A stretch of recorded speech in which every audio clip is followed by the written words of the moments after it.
Welcome back to this video, and I want to tell a quick story. Well, earlier this week I was sitting processing a bank statement and I noticed a very interesting transaction. In this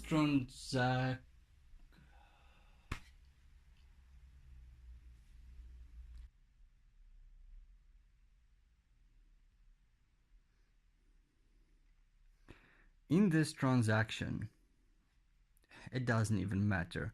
There's load shedding.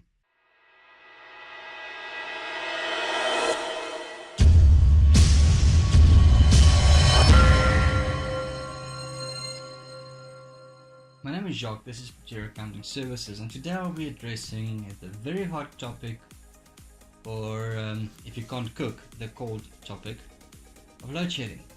Now, we're in the midst of a very intense heat wave in Gauteng and in most of the country. Unfortunately, due to load shedding, there's a lot of losses in air conditioning. This has then the result that there's a loss of productivity in your employees. The fact that load shedding costs the country between 20 and 60 billion rand per month. You know, that's not the good news, but that's just an interesting statistic. Now, for you as an employee, as a small business, or for you as an entrepreneur, there is a bit of hope. Section 11A says that you can deduct all expenses from your income tax for income tax purposes. Now, there is one limitation though. You actually would have had to have occurred or incurred these expenses. Now, that means that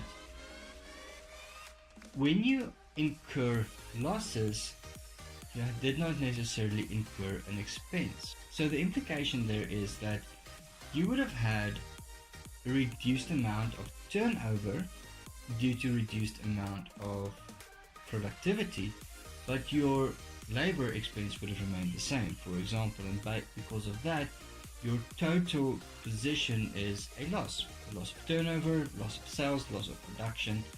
You have a loss. Section 11A says that you have to have actually occurred an expense in order for you to claim that. However, if you don't have that income, you don't pay tax on that income. But if you have a very good insurance provider, you can then claim back certain aspects of those losses. Now, I know a very good insurance provider. Get in touch with me and I'll put you through in contact with him. But the principle remains that then if you have received the payout from your insurance provider for load shedding, unfortunately I doubt that, but if you have, you will then have to add tax or pay tax, income tax, on those amounts. So unfortunately, due to Eskom's inability to properly manage their coal contracts, the Gupta's ability to completely capture the state and profit from that all corruptly, and with the state's inability to root out corruption as they quite often promise, we are now sitting in the dark. My name is Jacques Taljaard, this is Taljaard Accounting Services, and I do hope that you find it within your ability to maintain calm, collected, and have a cool weekend in the midst of this heat wave.